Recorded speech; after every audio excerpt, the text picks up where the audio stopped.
center of George's work is the exploration of performance as an ever-evolving field within social and visual life. In addition to performance works, her artistic output comprises writing, sculpture, video, installation, and drawing.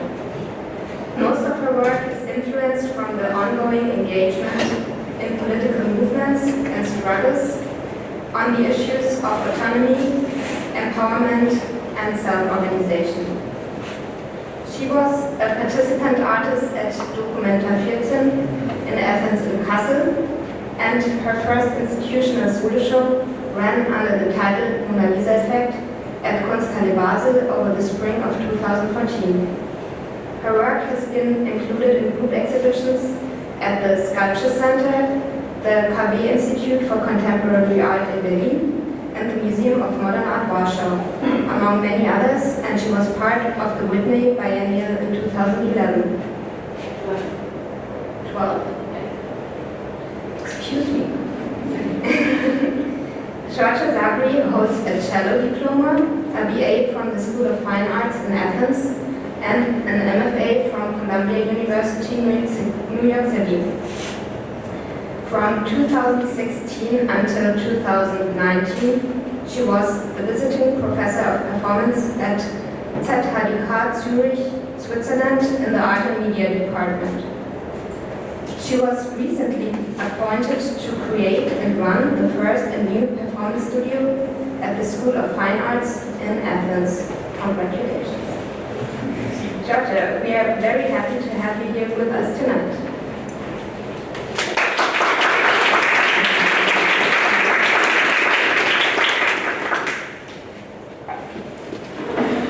So hello everyone. I'm very happy to be here, and also very happy to see some of your works. And I also want to thank Ivlar Cohen and Sarah Richter for hosting me in their house while I was writing this lecture. And also I want to say that this is a lecture that I've been preparing for a while now, and I will sort of like read the text, but if there are some things that you don't understand, we can talk about them after the text, and then also I will present mostly videos. So I will give some time to us to look at the videos, and also later, after the conclusion of the lecture, we can discuss about the works as well.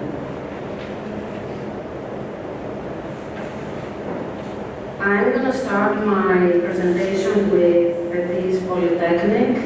It's one of my first works that I did in 1999, at the moment that I was a student as you are right now. And it is in front of the Polytechnic in the moment of the commemoration of the junta overthrow by the student uprising that happened in 1974.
starts when the people gather in front of the big gate of the Polytechnic in Athens in the center of Athens.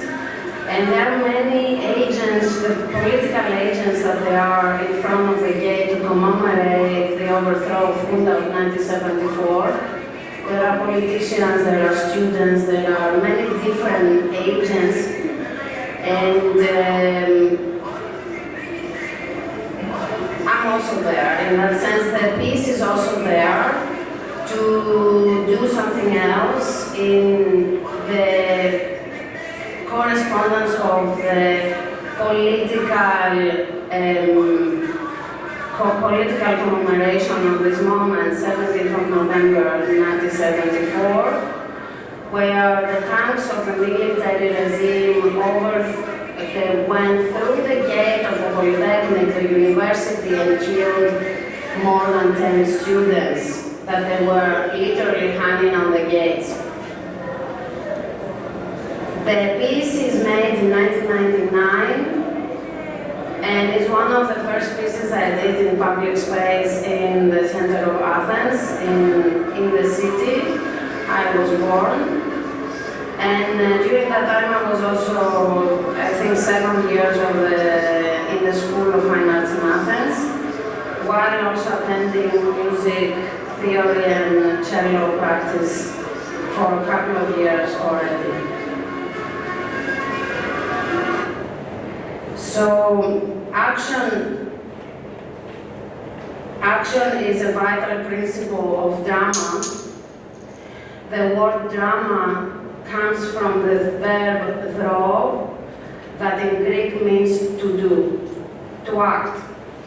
You can have the right words, but in order to build action, you need more than words. When action is formed, noise is produced, and immediately there is something to be listened. The world is not something to hold onto, it is for hearing.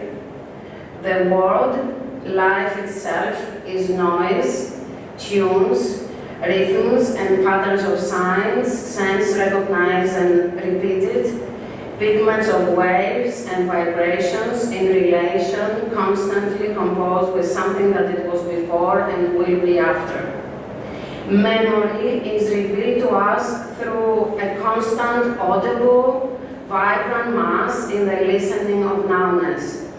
The noise of the airplane thrusting the clouds, the ambulance siren, the baby's cry, the beating of the heart, the crossing of cars, the sound of the cry of a baby, the barking of a dog, the water, the storms, all manifest action.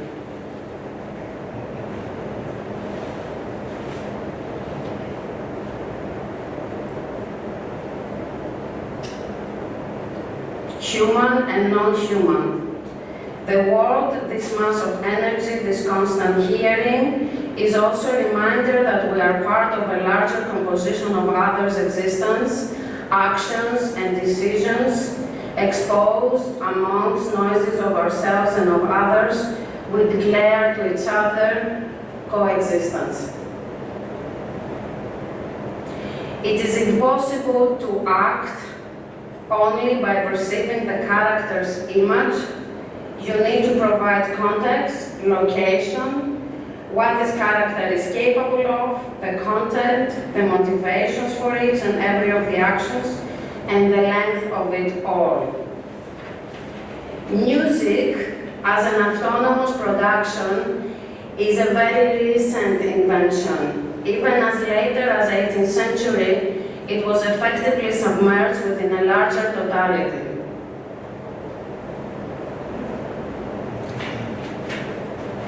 And this is Antigone Model. It was first presented in 2010 at Real Fine Arts. Here is a second variation of the piece that is lasting 7 hours. And it's a very precise presentation of the characters' movements and sounds that they were not allowed to be seen on the stage. So Antigone, we never see her on stage crying. We hear from the guard that we found her crying on her brother's body, the dead body. We don't see her crying. We don't see her having any agency of her actions. So this piece devoted many hours for each of the characters of the play to really have an agency of their actions.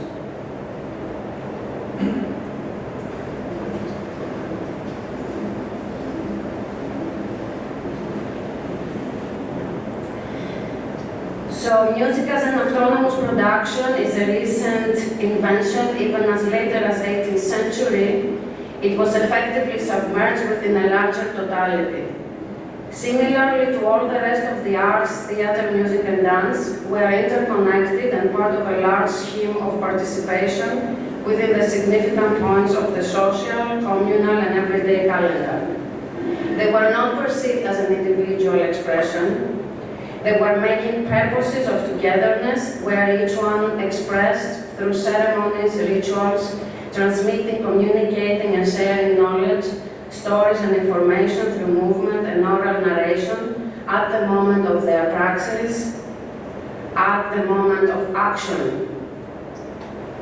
The agents who had the ability to circulate knowledge, to both produce and reproduce, were also responsible to acquire the double power of means without ends and beginnings without means.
There are also some pre-recorded and live-recorded sounds during the action that they loop and they give motivation for the action to happen.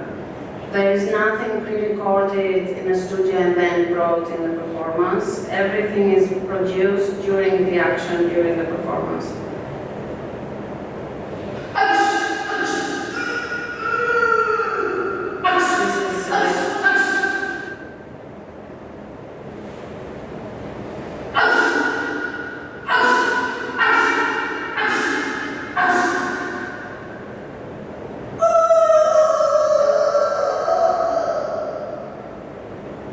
The death of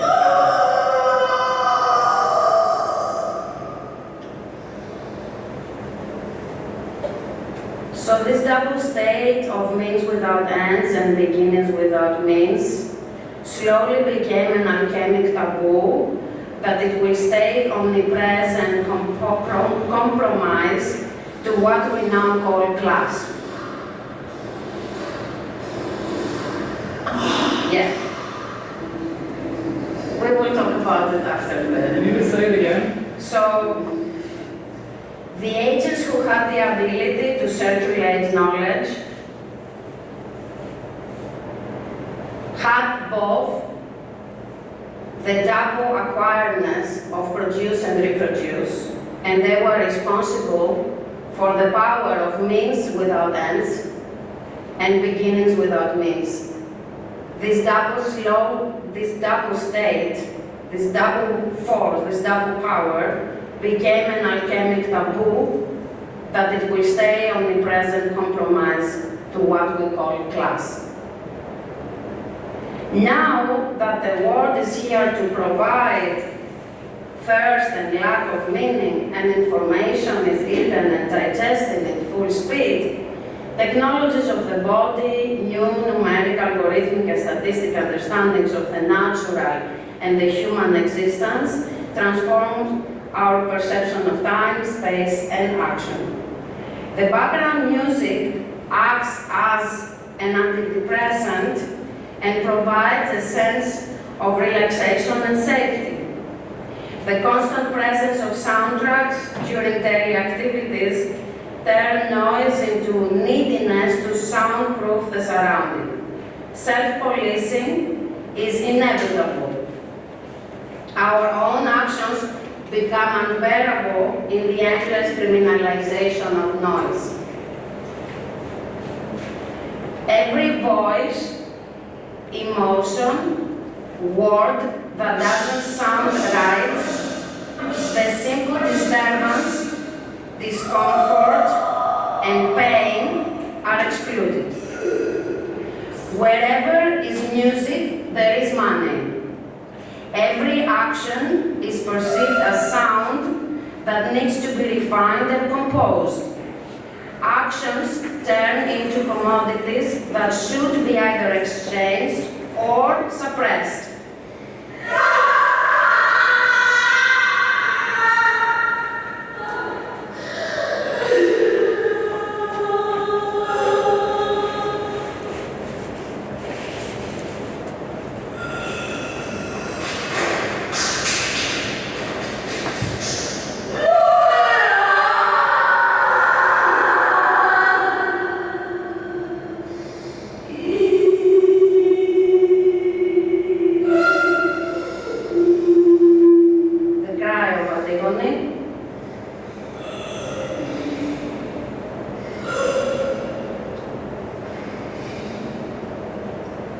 The violence of refined emotions produce perfect actions.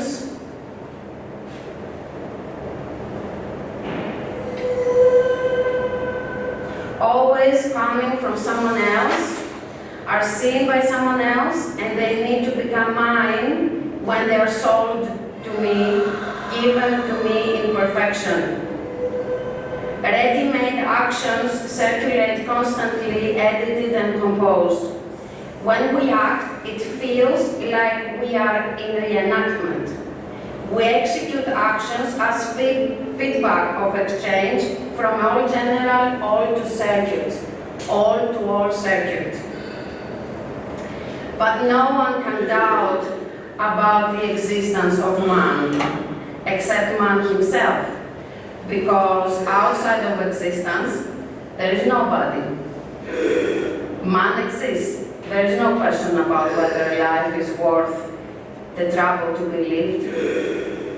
These questions make no sense. It is a matter of knowing whether he wants to live and under what conditions.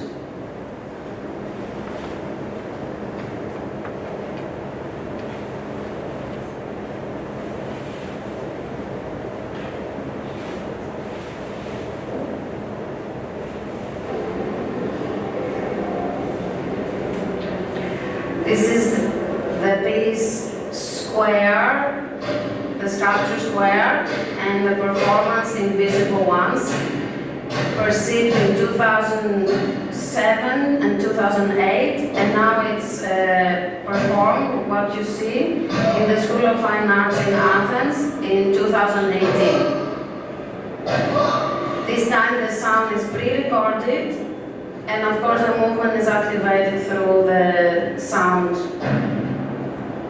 piece.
On the back there are also other works of mine, two breathing scores, the blown glass with iron, that it was made in 2000, they were made in 2017, part of my piece Dynamis, that it was presented Documenta 14, and also the cross marks that they were received in 2009, 2010, and now they're basically circulating as editions ongoing, as much as they're needed.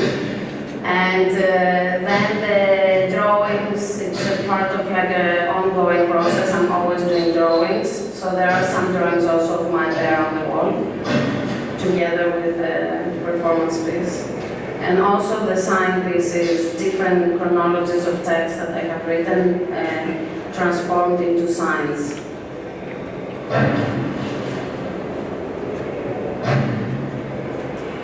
So doubts about our worth to exist, the fear and urgency to make our existence possible,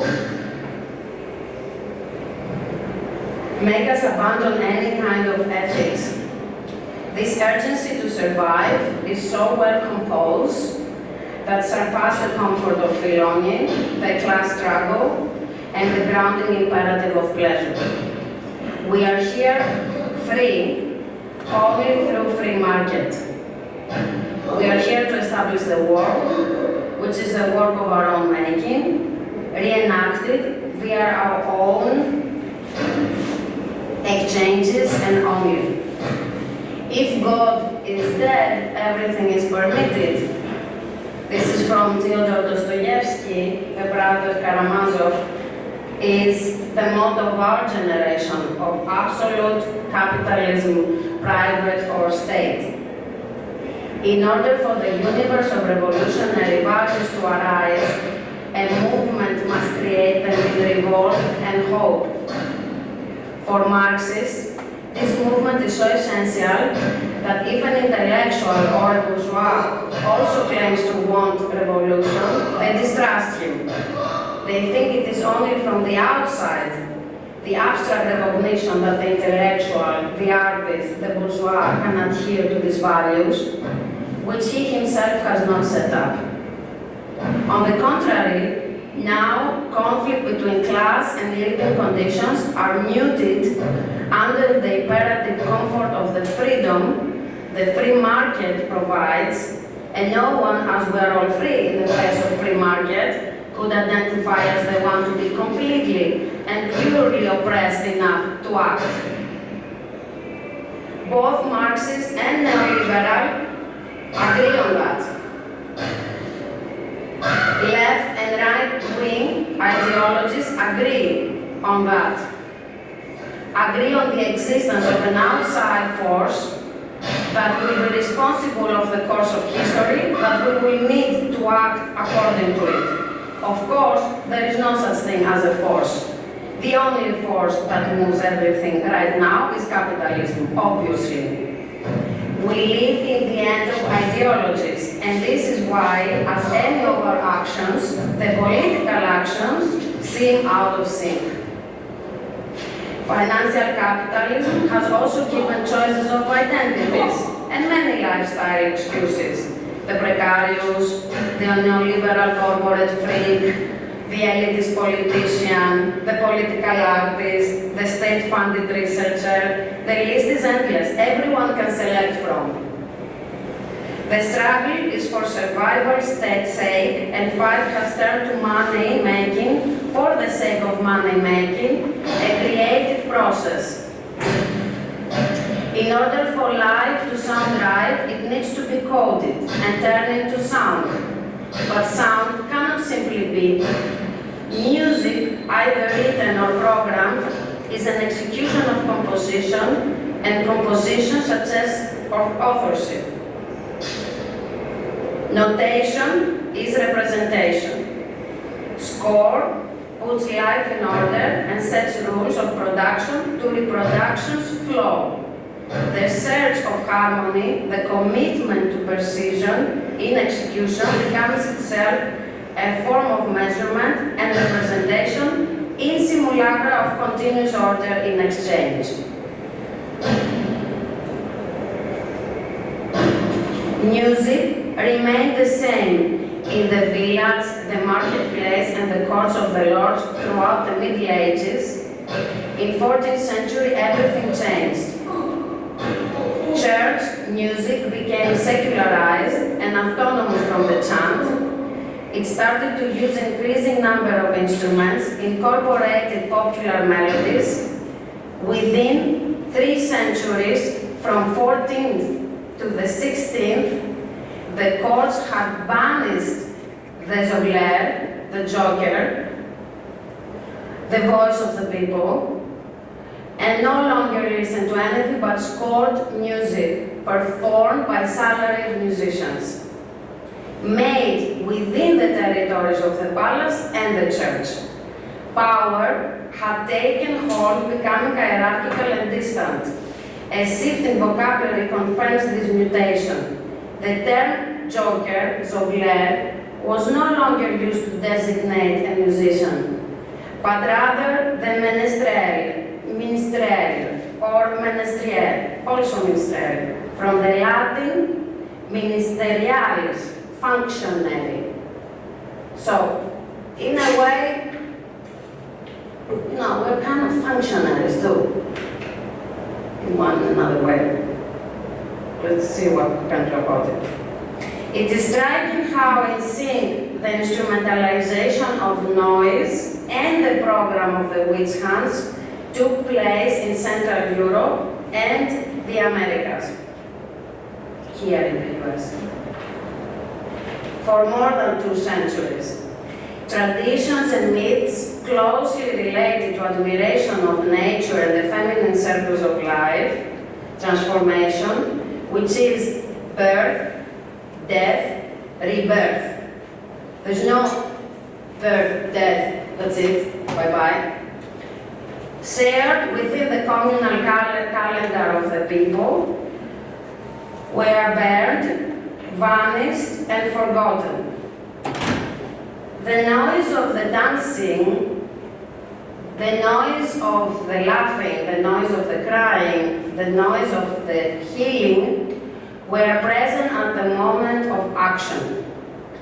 The program of applying executional coherency to sensorial actions was a long, violent, and horrific process. It took place also in the 15th century, when the first book was ever printed, the Bible.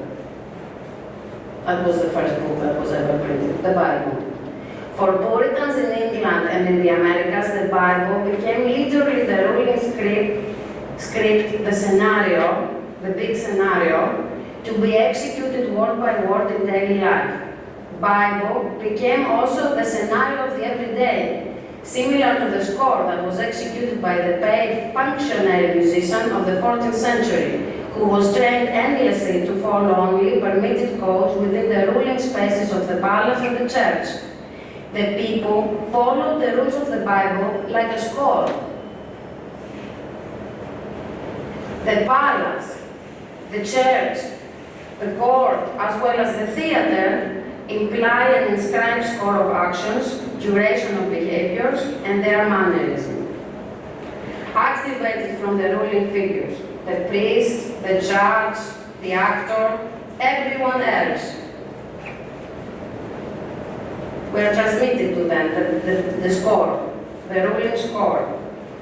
Within the continuous cultivation of accepting social roles and their position in the actions of social life, since obeying into the norm to power is submission to certain roles. We know that. We feel it, all of us. It is also agreeing in the absolute moral dichotomy of the natural. What is natural and what is human? What is nature and what is man? The binary understanding between man and nature, mind and body, good and bad, inside and outside, inclusion and exclusion, was a way for the different to submit to the social codes of a society that was acting through the script of religion, directly obeying the philosophical Puritanism of that time, influenced by Neoplatonists, but basically they were Puritans, Christians and Protestants. Even in the analysis of authority of that time, and for the years to come, political and philosophical alternatives still accept the oppositional and Cartesian perception as the inevitable. We cannot go through that. We cannot move from that. The imposed power is the norm. For the radical left as well, capitalism and the state is analyzed and criticized with that imperative of binary of ruler and ruled, of central committee and people, turning any action into either reformism or reactionary criticism. This call for freedom of expression that seems to be the motto of all the spectrum of politics now sets aside the very basis of what this freedom is constituted of, how it is articulated and in favor of whom. If the call for freedom is not able to destabilize power, then what is the reason to expressing it? Is it also expression a testament of power? Will it be that always freedom of expression is permitted within the very code of capitalist ontology, which is expression as a creation of property, fragmentation, appropriation, extraction, a confirmation of the norm, which is the duality, it is the end and the beginning, the origin and the unity? Isn't it that the majority of art since the beginning of the colonial program within the territories of the colonies and through the expansion of the colony as a notion, as a norm, is to all be ruled in freedom without being free? I mean, this is the project of colonialism. The very call for freedom will be a subtitle on the premise of the base of it that is to be a property to it, in submission, oppression, and mutation that circulates within the free market. January 23, 2016. I could stand in the middle of Fifth Avenue and shoot somebody and I wouldn't lose voters. This is what Trump's statement in Iowa was during his political campaign in 2016. This is the level of certainty about the loyalty of his supporters. And it continues to be since today. Is it just loyalty that makes him to continue to be the President of the United States?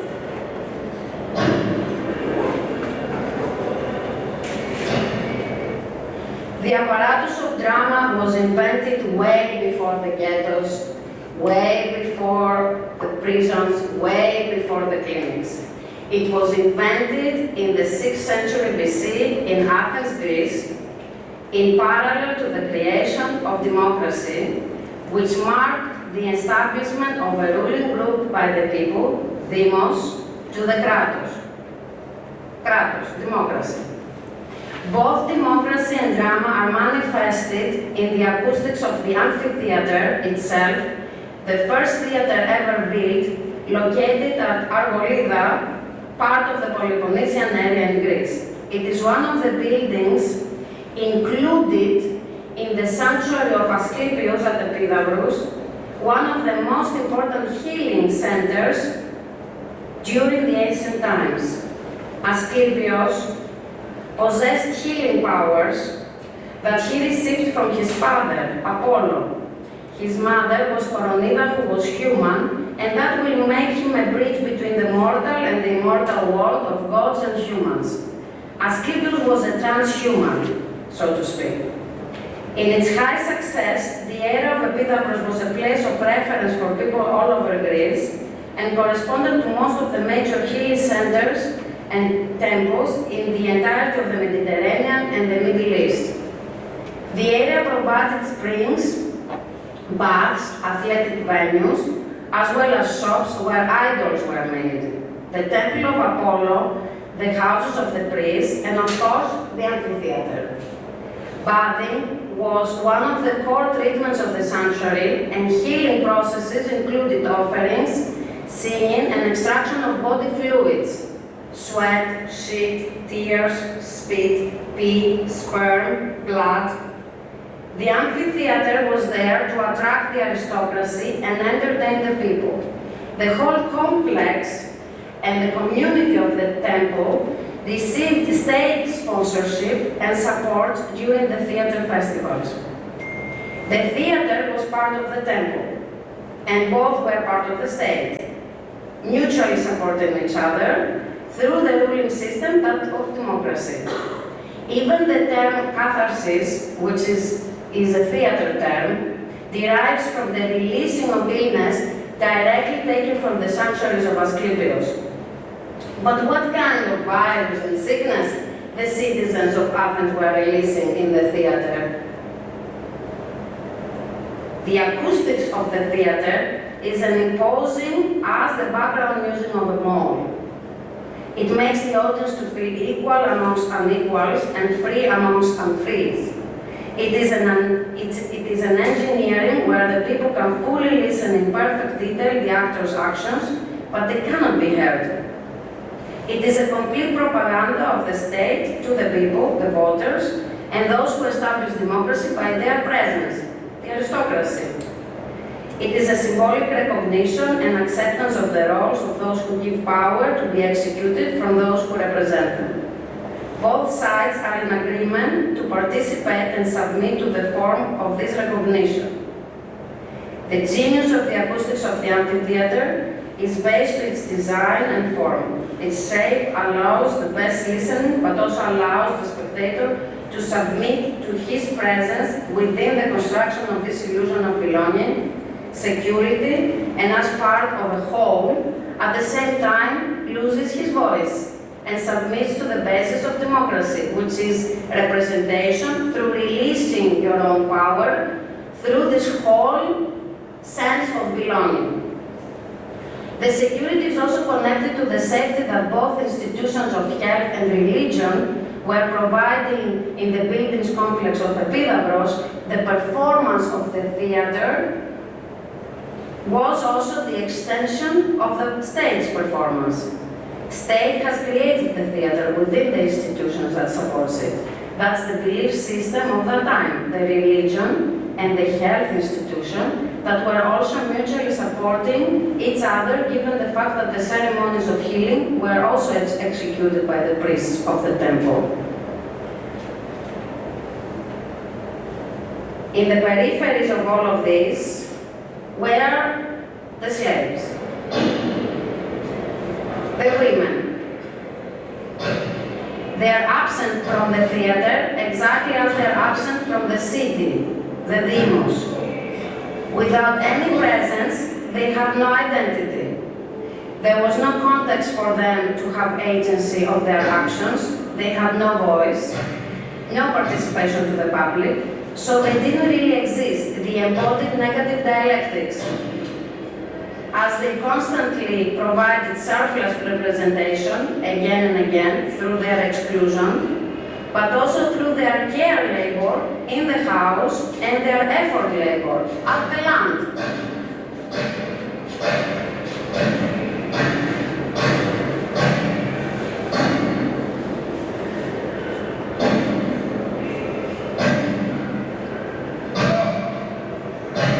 On stage, the female characters were never played by women, but only by men.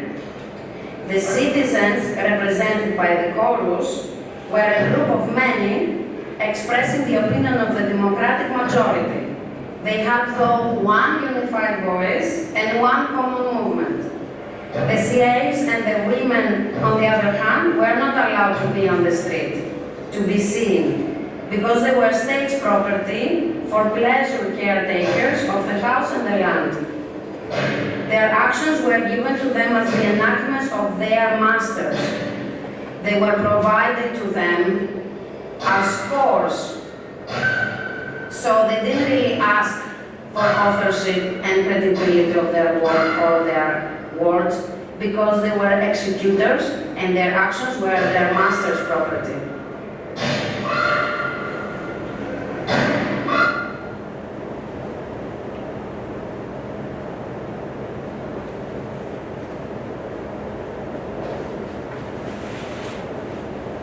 I want to go to one piece that is exactly talking about this issue. It was made during the piece I created called Documentary of Behavioral Currencies. This is one part of the assembly of different media, sculpture, but also this video and a series of contracts that I tried to create, and also to pursue having the curator of the exhibition sign them. He didn't sign them. It's okay.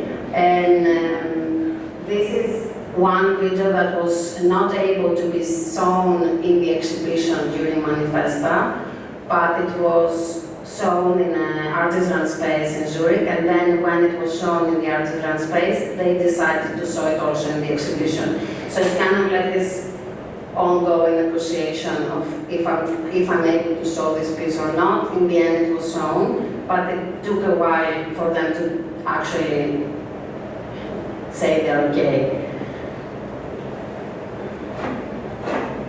I want to clarify something, that your video documentary of your essays is edited by your organized wife. And this is edited by me too. That's edited by you? No. Sorry, I said that one is agreement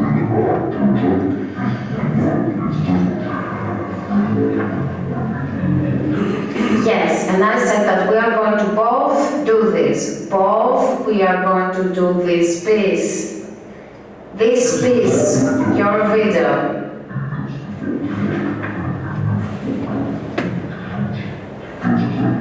Yes, but the copyright is mine.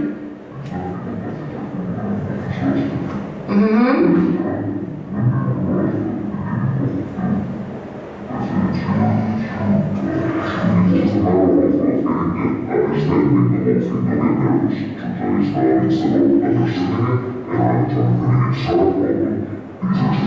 It's about artistic integrity, and also it has to do with me working every day here and being an artist doing performance. It's for me super important that this material is not giving up my integrity as an artist and not crediting with the title of my piece. You can call it differently. Sorry.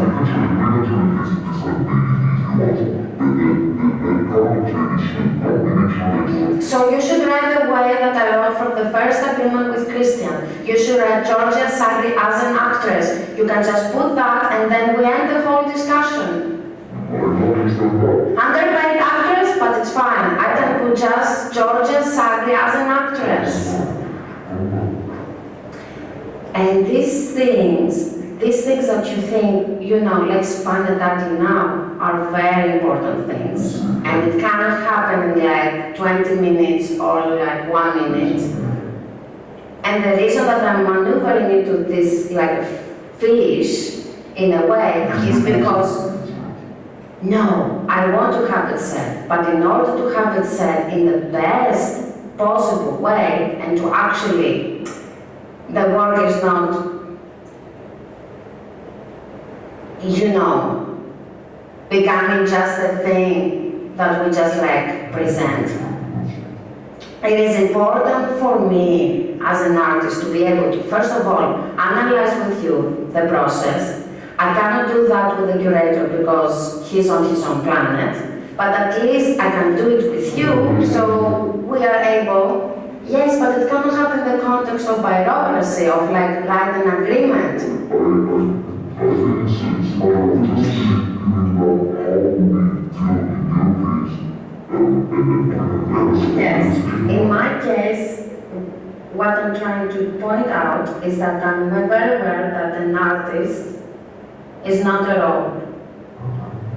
An artist is also not a profession, and I wrote that down in my interview. And what I'm trying to do is that if I'm going to be present in this video that is for the promotion of Manifesta or whatever you're thinking to do with this pavilion, yes, I want to make sure that me as an artist, I'm not doing extra of my time and my presence and my anything over this, and I'm crediting this part as something that is a role. This part is a role. And that's why I'm saying Georgia Sagri as an actress. Because or acting the artist, it can be that, we need to find a title which really makes Georgia Sagri acting as an artist, or Georgia Sagri as an actress acting to be an artist. So we can put that. This title is similar to my title because this is my content and my intellect is not, So my title, my content, my effort to be here and have this discussion with you, defining those issues, is my intellect. As an artist now.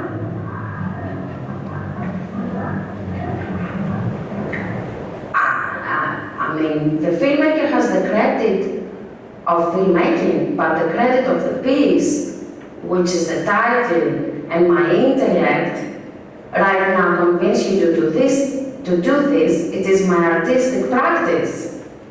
This is what I do. This is what I do. This is my piece. This is what I do. It's on the title. It's like, see, Georgia Sagri, director, or camera, Remo.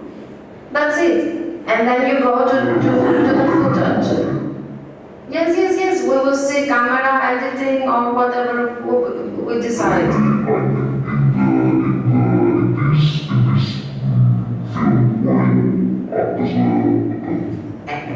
As an artist.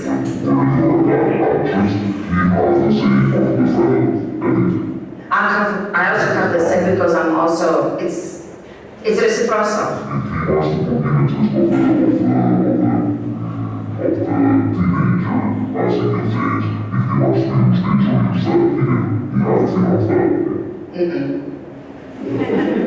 Because I'm here to exhibit. I'm not here to play. This is super important for you also to understand. And I don't know how you define your role as cameraman or how you define yourself in this, but what I'm trying to do here is to actually make both of us aware that if we don't make this actually make sense, we are both screwed. As artists.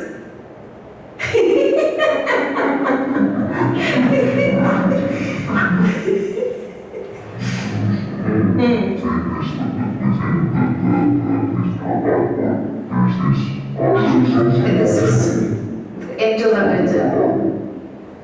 But I changed, but already what I'm trying to explain to you is that I have already changed some very basic agreements that are here. And what I'm trying to do also, I'm trying to sift a little bit the format of this idea. No, it's okay, but you know, you need to give me credit on this. This is what I'm doing as an artist.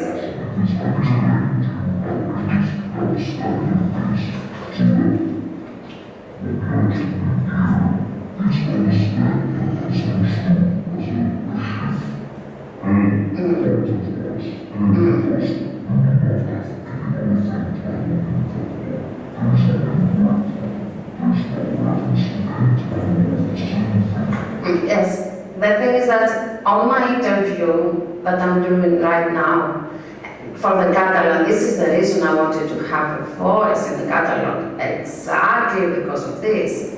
I'm saying that part of the making of this work is also because it's behavioral currencies, okay? So the reason I'm spending so much time regarding these languages and all of these things is that it's really important for me that I'm sifting something. I'm trying to sift something in the context of how it's perceived from an institution or from an organization, what I'm supposed to be doing. Like rhetorical-wise, you know, a role.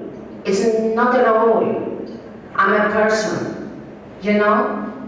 First of all, I'm a person. Secondly, I'm doing something, which is an artistic practice. And an artistic practice is not a role. A role. It's not a job, no. And this is where market and other paraphernalia, like managerial staff, are inputting to basically frame this practice, process, into something fixed and take something out of it. Profit. To take profit out of this. So because I don't want to participate in this language, I'm taking over the languages and I'm sifting them a little bit, as much as I can, because I'm one person, but this is very important. As well as this is very important.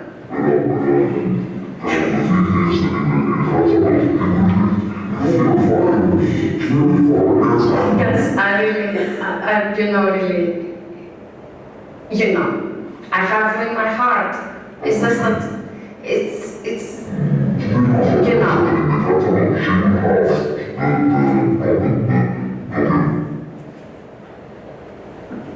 So Epidavros, we go back there to the theater, was a collection of institutions and technical networks in which living artifacts are produced and are given political recognition within a predetermined cultural context.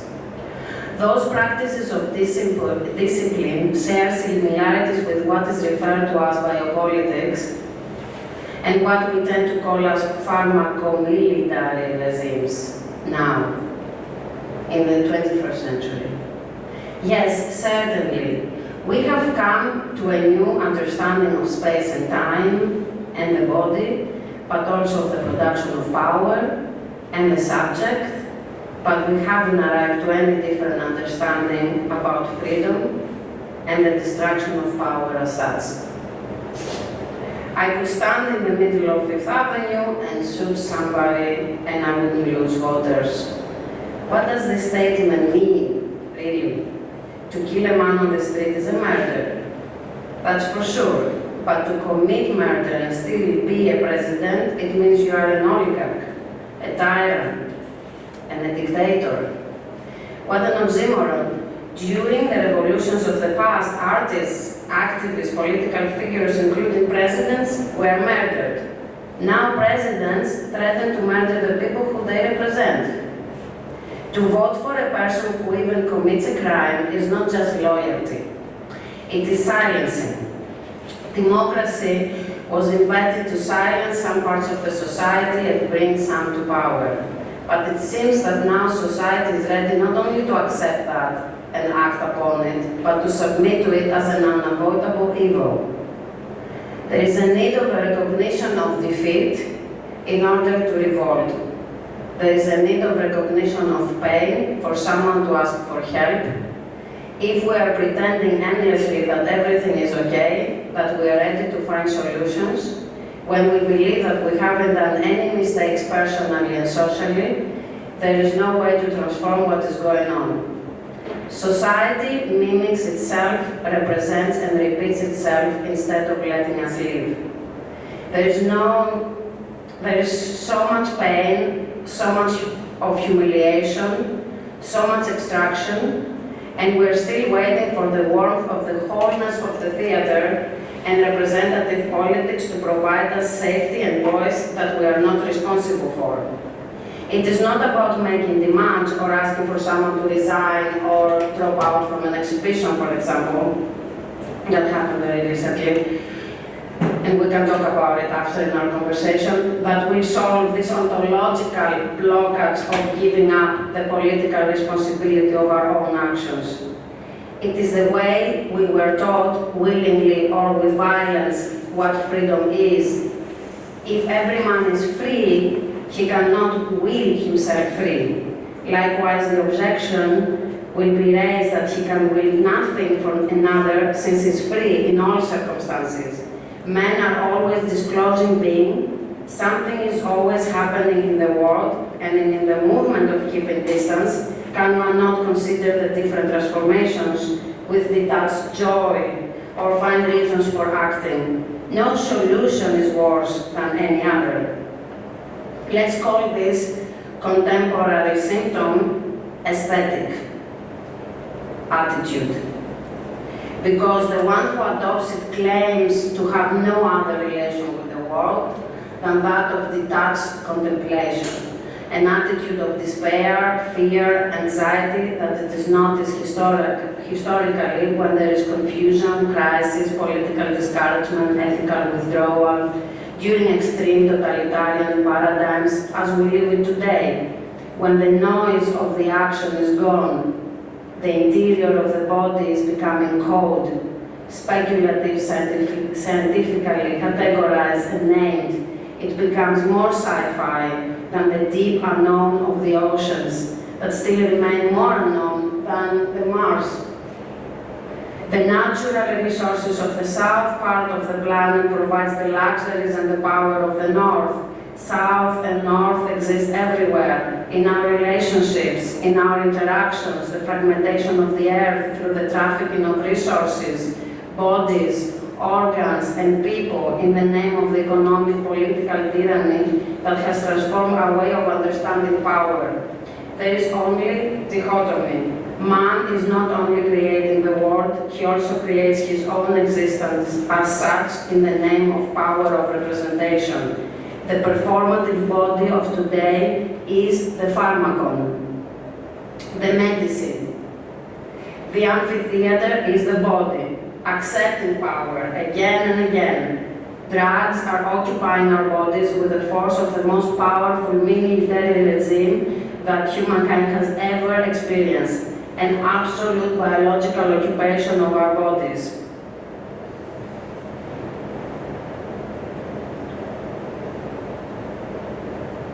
I wish I had made like this edited so it can go smoothly from one thing to the other, but maybe this is better also for me, because I didn't know what to play and how.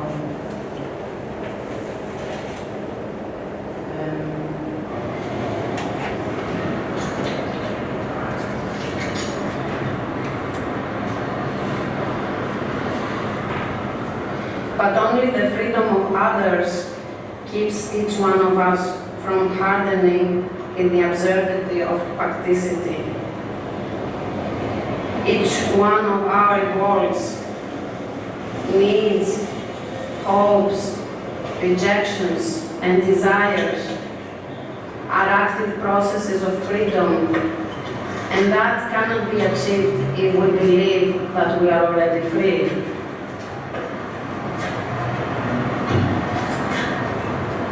And this is the semiotics of the household in 2018. Yeah. Here in New York.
I'm not free.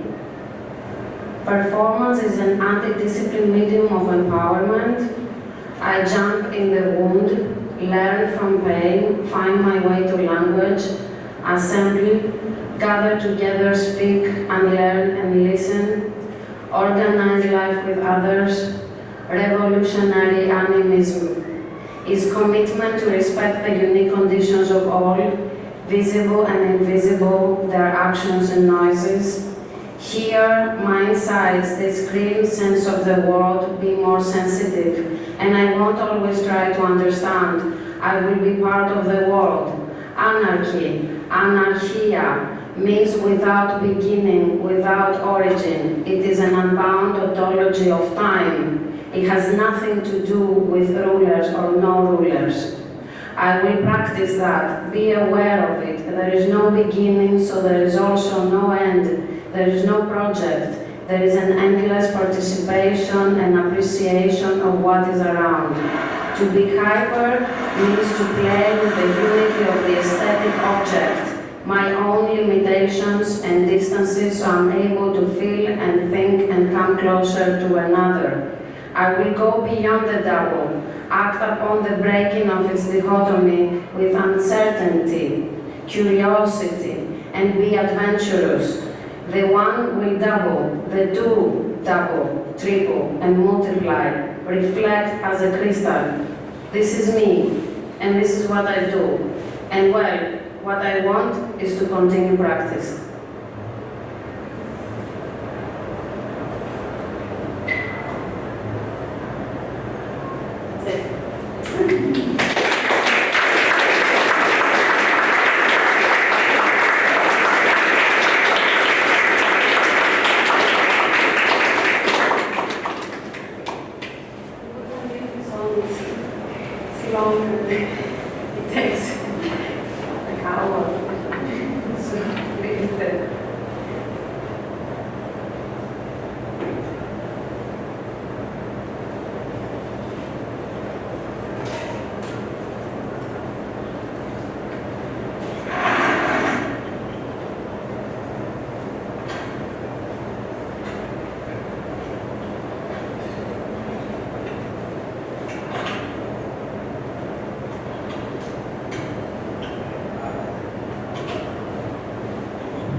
Yeah. Okay. I have a question that I'm very concerned about. Being a performer, I don't know how you feel about it, but it's very hard to compete the power of the present body and being in time and space and having the living thing. And then objects that we are also making, sometimes because of the capitalism, and sometimes because that's also interesting. How do you feel about the hierarchy between your power as a performer and as opposed to the objects you're making and the objects that you are showing in art spaces? And also, like,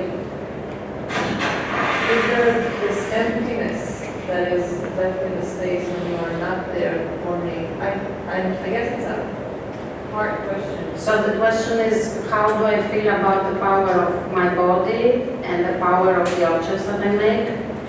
When you are making objects, I mean, I have no doubt that the power of performance is so hard to compete, so hard to do something. An object can hardly be as present. And then you're still making objects. I'm still making objects. Yeah. People are still making objects, but then I'm very curious about the difference. Yeah. I guess this is what I was basically trying to talk about here, is that because of its difficulty, the medium suggests also a new understanding of what we talk about object to be, and also what we talk about subject to be. So the medium of performance is creating a new lexicon of how we understand also the process of object making within the visual arts. So it's not anymore that when I'm doing a piece and I present it in an exhibition, I acquire the same discourse that the person that is doing sculpture will do. So by the experience of the medium of performance, I'm able to also write this text, or like talk to you, or it's a practice. That's why I finish my lecture with a practice. That's one of the most important things that the medium of performance gives to us, is endless appreciation of time and the presence and what surrounds us, which is not a similar discourse with the discourse of object making. You're making objects. Yeah, but the objects I make, they have the, at least I try to, it's not an easy task, to be part of this lexicon, of the lexicon of performance, not the lexicon of sculpture, or the lexicon of video art, or the lexicon. The work that I'm doing has been always influenced by the discourse of performance. Or let's say, I wouldn't say the discourse, but the experience of performance, the practicing of performance, which is a different thing from making sculpture or making painting.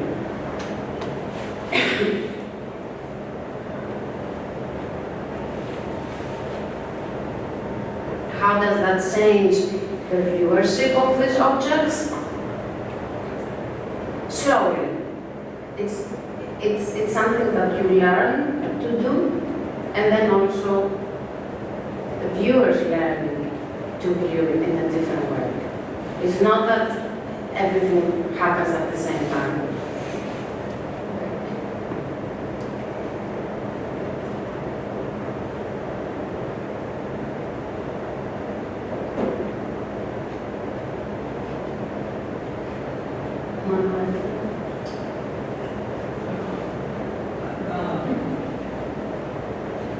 I think that this practice and this perspective allows a tremendous amount of freedom for you, and I am very engaged with this way of engaging with the world. I'm very fascinated by it. I think, I wonder how the flip side for your audience, if it can never adopt the same sort of freedom for an audience, or because of your subjectivity or your subjective freedom, how that works for the subjective freedoms of your audience, and if you ever consider like how those things are in discourse with each other? Okay, there is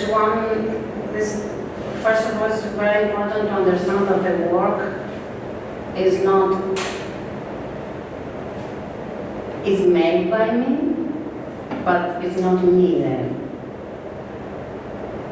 It's the work, it's the piece. This piece is this piece.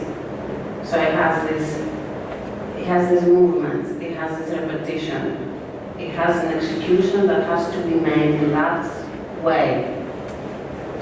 So its target is first of all to exist. Its most important fact is that it needs to appear, it needs to exist. By this drive of need to exist, the piece needs also to happen. So when it happens, there is sound.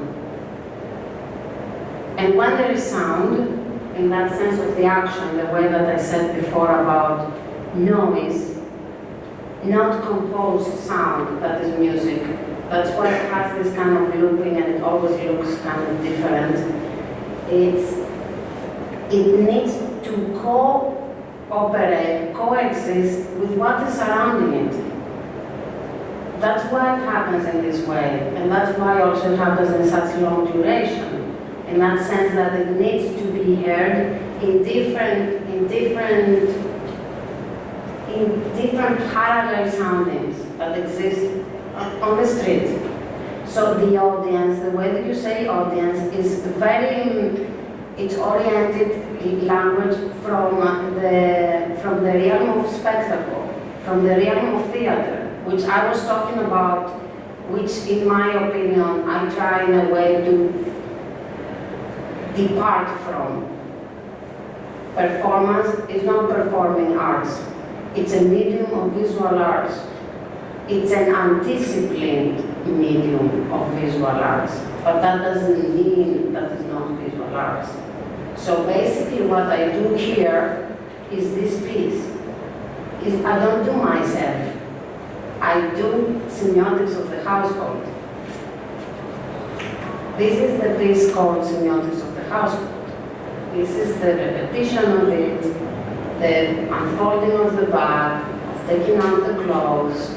Even if these clothes are mine, they are not mine because they're on the street, so they become something else. They are part of the movement of the work.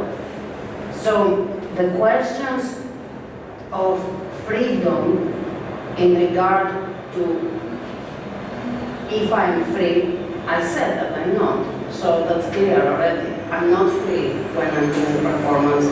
I'm actually declaring that I'm not free, and I'm trying to figure out through the work if there is a possibility of making it possible to be free.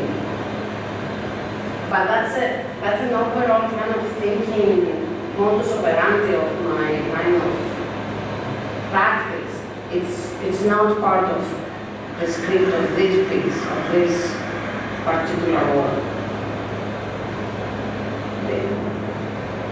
Yeah, I mean, you can say you're not free, and I agree with that, but also that doesn't mean you don't have freedom, and that those freedoms aren't specific to your subjectivity for you to create this piece. Yeah. It's some of different subjective freedoms make the same piece. Great. They couldn't. They just like. Of course, because this is a piece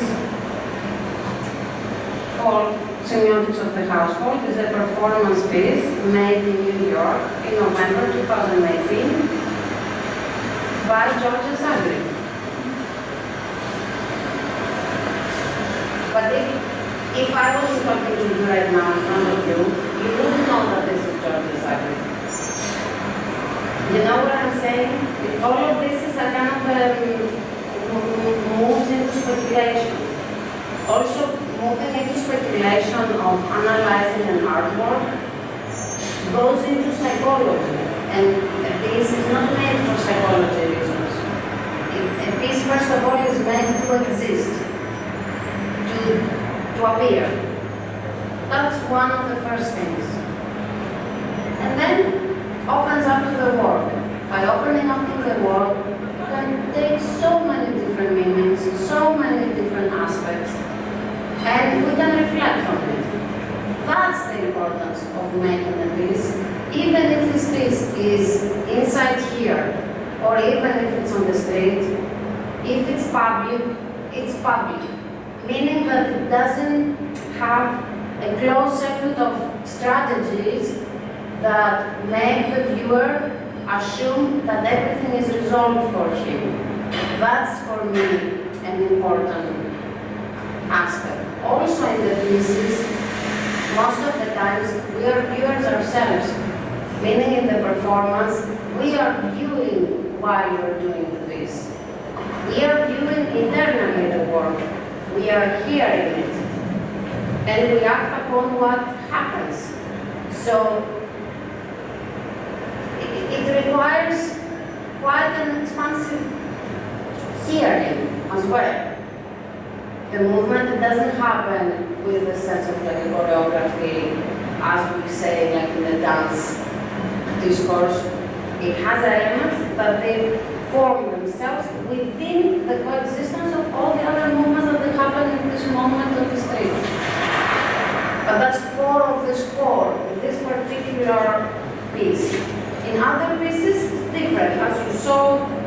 presented like 5 different works of mine.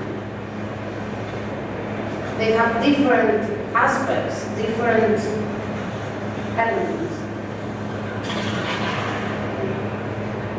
So I hope this is okay for me to say, because I saw this performance. I say. Then I was there when the cops arrived. Yeah. So yeah. Which, you know, might maybe someone could speculate could be a possibility. But then I'm curious in terms of the score and building in, where you're pushing up against the threshold where a variety of different things could happen. And then in that moment of really having to deal with the situation, how do you deal with your own character, I guess, in your performative character in a situation where the cops come and, you know, that's probably anticipated into the score to a certain extent. Yeah. I mean, the moment that the police is there, the performance is over.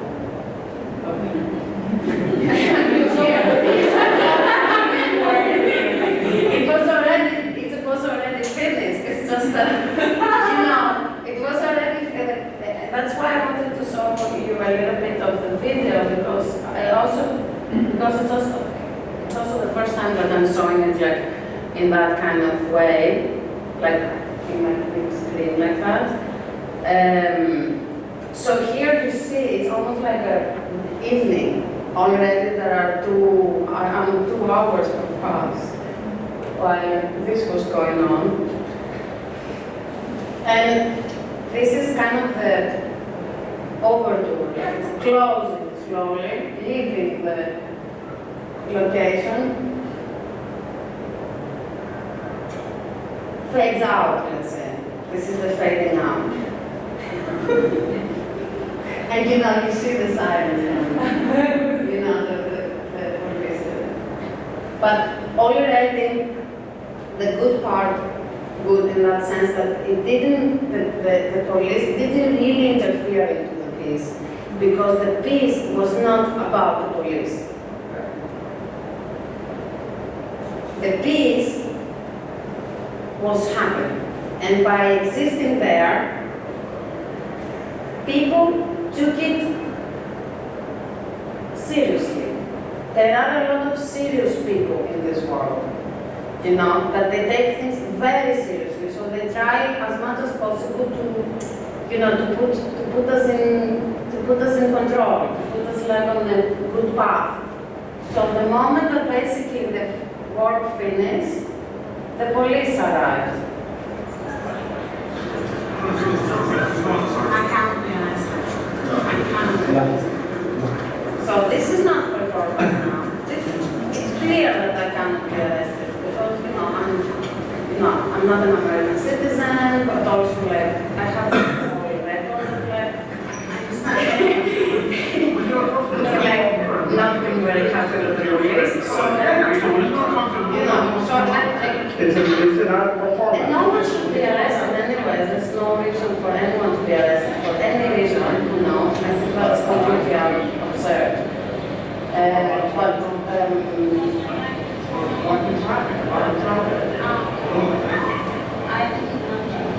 The interesting thing in connection to what we were talking about in the lecture, it is that the first thing that they asked me was if I was okay mentally, which it goes back to this pairing of the health regime, institutionalized medicinal institutions, Where's the exhibition? Right here. state, and the economic system. They're always sort of put together, and then suddenly, in the Epicurus, the moment that the democracy was invented, you have them on the same complex. That's why I find it very interesting. As this moment where democracy is created, theater is created. So the confinements of who is representing what and who is representing in the name of whom, which also in a way police is doing. They are also performing like certain codes of their roles, and they execute like a code and obeying in, you know, state power. They are really obeying. They are the tools of the state in this sense. So they're also performing something.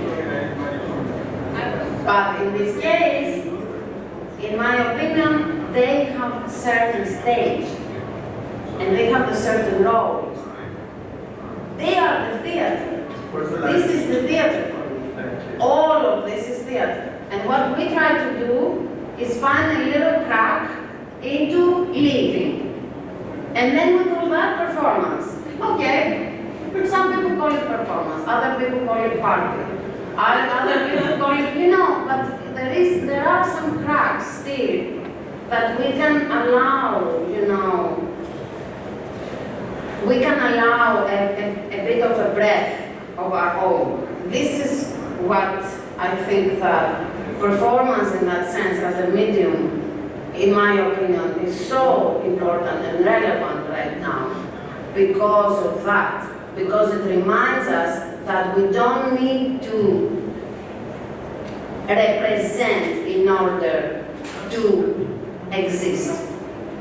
We can just exist. You know, simple visual art things, in a way. You know, very basic visual art things. You know, you really need to act upon something in order to take some recognition, in order for it to exist. So that's for me important, and also the agency of a possibility and a hope that new languages can be created within all of this insanity of representation. That's also a very important thing, in that sense of antidisciplinarity is not interdisciplinary, it's antidisciplinary performance. That's for me very important as well.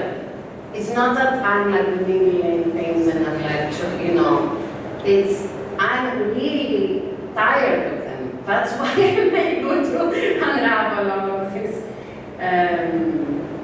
in a way that it can open space.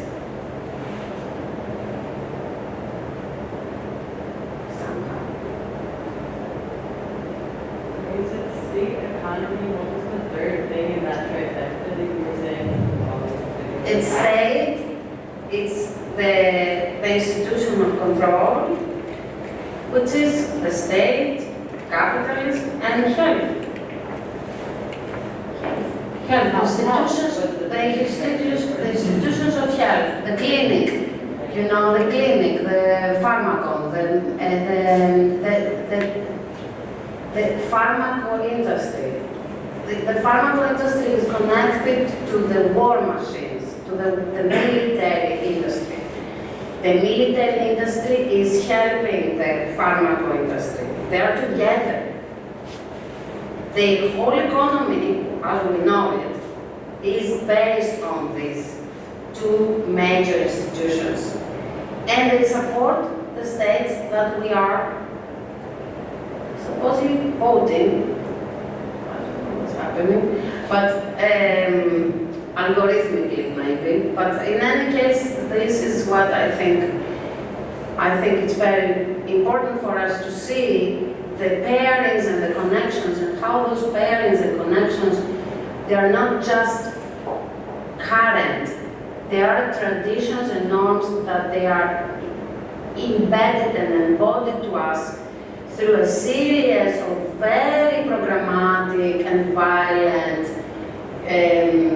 executions. It's not just, okay, I woke up and I have Trump as president. It's not that that's happening like by accident. You know, it's like a very, you know, meticulous, you know, slow process, but also comes from, even from like 14th century, even like from 6th century BC, we have that.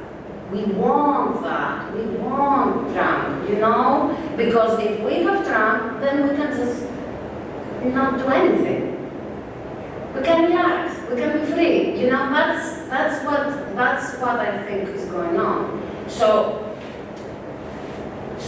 by looking at the 6PC, I can understand in that way why I'm like so, why I have to go to Hester Street and like, you know, the clothes in the middle of the street. It is that the activity of that, it makes noise. It doesn't have sound. It makes noise. And that noise is something that is not allowed right now. And noise, it is an imperative of action, and action means that there is something living. When things are muting, we're going close to the end of our life. You know, it's death. Things were not noise. They are not alive. And this was what I was trying to explain in the text. In my lecture.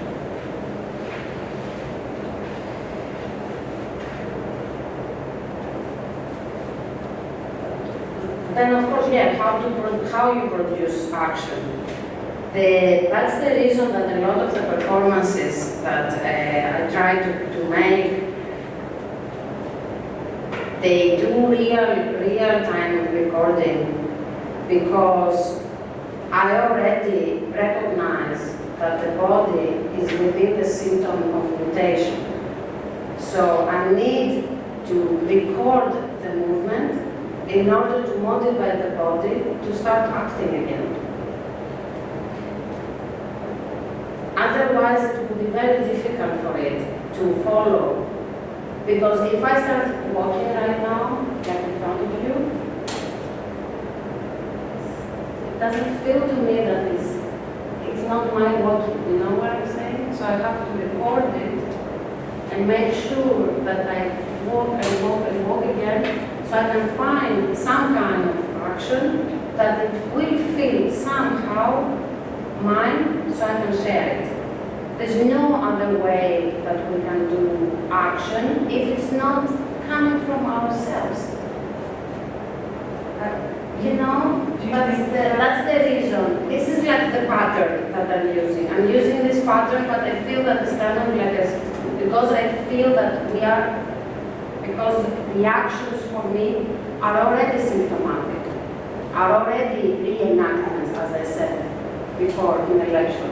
So you need to pre-record it, so you start like motivating your body to start acting on its own. To start acting, don't do it on its own. Just act, just be, to exist.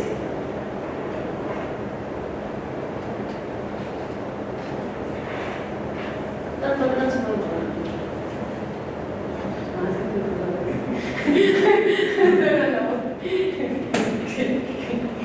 I'm curious about when you talk about performance as undisciplined or anti-discipline. And maybe this is a false opposition, but every time I've seen him perform, it's so disciplined, virtuoso performance. So I'm just trying to kind of think about sort of the discipline you need in order to make it work, and how you can see the media as being anti. Yeah, it's anti-discipline, but that doesn't mean that you don't have commitment. You need to be committed. And you need to be also responsible in the mistake. So when there is a mistake, you don't fall into the mistake, you continue. So I guess that's what I mean, undisciplined. Undisciplined in the sense that is within the practice. So each work, every work is within the practice. One work brings another piece. There's no such thing as blocks of executions. That's why it's very difficult sometimes to That's why I've never done like clear scores for my pieces. But I have created training for myself. And from the training, I was able to recognize what was going on with me, so I'm able to see what could be going on with you when you do something. You know, how can I explain that? It's a different process to score a movement, and it's something else to come from inside because you need it, and building the drive of it. Dance, it's a discipline because dance is based on lines, you know, and it's perceived through like different aspects of gaze and the line of the body, the form of the body, with other bodies and with things. But in performance, the body is not an imperative. It doesn't exist.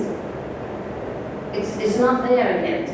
It needs to be able to happen in order to exist. So what that means, that you need to have an imperative of action, of drive to do it. Because no one is going to tell you, oh great, it's fantastic, this is fun. Yeah, I get it. No. It doesn't, you know, it doesn't go along with the disciplines of performing arts, which are for being to be viewed. But performance is to make it be. It was a ghost. It was around there, but we were not sure if it's there. Okay, it's there now. Let's see what is going to happen. If the possibility of having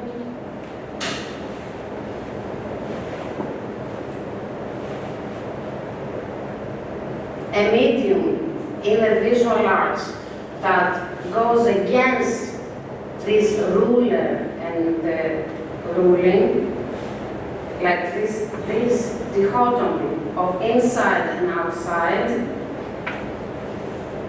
this would be the chance through performance. This is what I think. Because you always have to go up against this very particular canon that exists in visual arts, which is that it's you that you are producing this, and then you have the distance to look at it. No, you can't. You don't have that. And because you don't have the distance, you need to go very deep in. You need to dig inside yourself. In order to do like, I don't know, like, drag the suitcase, you know. It's a different process, I guess. That's what I mean. I don't say that theater or dances, it's very important. And it plays incredible role in what we're talking about. Because we give to dance and they give to us. This is the whole idea also of the anti-discipline. That you can move like, you know, in many different terrains, and you can just like, whoop, do it, and then go. And now one will tell you, oh, it wasn't like, you had to do 3 steps here, you know, and there didn't work well. I mean, in this case, I think that it's a very important medium in that sense. And it allows us to create new languages, new mediums. That's the other thing. When we put it on the performing arts, then we disclose it.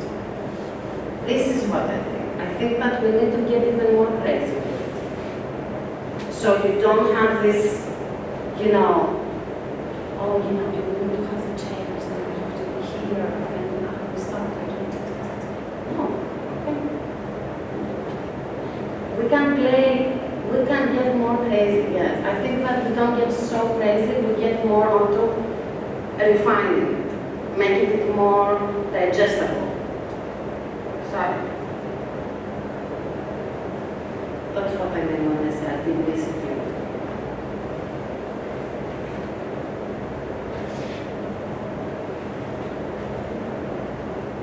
Thank you so much. Thank you so much.